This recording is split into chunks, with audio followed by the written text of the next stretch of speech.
आप भी परीक्षित की तरह ही इस कथा को सुन सकते हैं, चाहे आप यहां बैठे हैं, चाहे आप पीछे बैठ जाएं। मनसा वाचा अगर आपका एक है, कर्मणा एक है, तो आपका कल्याण निश्चित होगा। पहली बात, संकल्पित होकर, व्रती होकर कथा श्रवण कीजिएगा। संकल्पित होकर, व्रती होकर कथा का मतलब क्या होता है?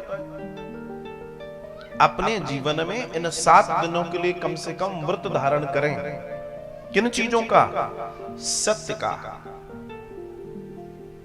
शुद्ध भोजन का, शुद्ध विचारों का,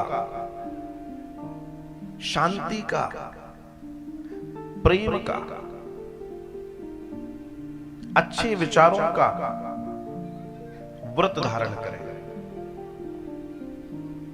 ये नहीं कि आपने हाँ जी व्रत के लिए बोला था, हम फलार कर लेते हैं, और दुनिया भर के सारे गुस्सा भी कर रहे हैं, किसी को गलत भी कर रहे हैं, ये भी कर रहे हैं। नहीं नहीं नहीं, वो व्रत नहीं।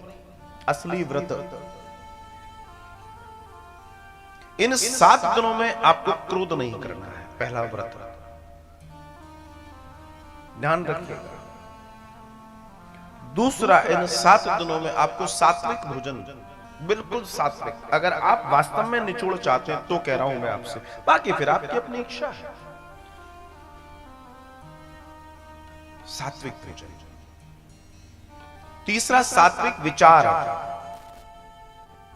ध्यान रखिएगा। और मैं गारंटी देता हूं, आप लिख लीजिए जो मैं बता रहा हूं, अगर आप नियम का पालन करेंगे, 7वें दिन आपके साथ बहुत अच्छा घटेगा। आप खुद कहेंगे कि आनंद आ गया, कुछ घटना तो घटी।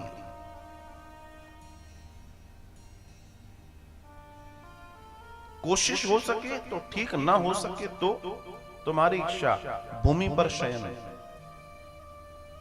अनिवार्य है। क्यों ऐसे क्यों बोल दिया गया भूमि पर शयन? शयन तो शयन है नहीं। जब हम भूमि पर शयन करते हैं तो देवता हमारी रखवाली करते हैं, और जब हम चारपाए या बेड पर बिस्तर पे बिछाकर हम सोते हैं तो वहां देवता नहीं होते। गरुड़ पुराण में लिखा है कि जीव कितना ही पुण्य किया हुआ हो, अगर उसकी मृत्यु बिस्तर पे हो रही है, चारपाई पे हो रही है, तो कभी वो वैकुंठ या मोक्ष की कामना दिमाग से निकाल दे। इसलिए हमारे पूर्वज, हमारे बुजुर्ग जब अंतिम समय आता था तो भूमि पर शयन करना शुरू कर देते थे, वो नीचे ही सोते थे, क्योंकि उसका लाभ मिलता है। भूमि पर शयन तप देता है, तो जिसको तप करना है उसके लिए कह रहा हूं, कम से कम 7 दिन फला आहार, उपवास जो बन सके सो करो। इसके पीछे भी एक दर्शन है। उपवास का मतलब इसलिए आता है यहां पर कि उपवास करके कथा सुने, ताकि आप ज्यादा ना खा लें और यहां सोएं आकर। आप में चुस्ती बनी रहे, और इतना कम भी ना खा लें कि यहां बैठ के दिमाग खाने में लगा रहे। जल्दी खत्म करो महाराज, घर जाके दाल भात खाना है, जो भी खाना है, दिमाग भोजन में न लगा रहे।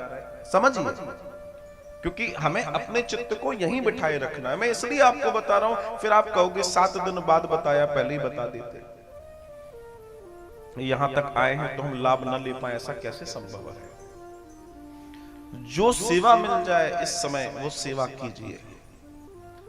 आप यहां से जब जाएंगे तो भगवान का नाम लेते हुए घर तक जाना है, जब आएंगे तो भगवान का नाम लेते हुए प्रत्येक कदम पर, प्रत्येक चरण जहां आप धरती पर रखेंगे, ईश्वर का नाम लेकर आएंगे, आपको पूरा फल प्राप्त होगा। जाने अनजाने में कोई याचक, कोई साधु, कोई सन्यासी, कोई भी आपके सामने आ जाए, और अगर आपके अंदर सामर्थ्य है तो आप उसको जरूर दीजिएगा। ये 7 दिन बहुत कीमती है। ईश्वर न जाने किस किस तरीके से आपकी इन 7 दिनों में परीक्षा लेगा। तो आपको सिर्फ कथा सुनने का ही कार्यक्रम नहीं है, आपके पास ये बहुत सारे होमवर्क हैं, इन सब में आपको पारंगत होना है, वरना एक चूक, क्या बोलते हैं, दुर्घटना, क्या सावधानी हटी और दुर्घटना, इसका विचार जरूर रखिएगा। बहुत बहुत रखिएगा।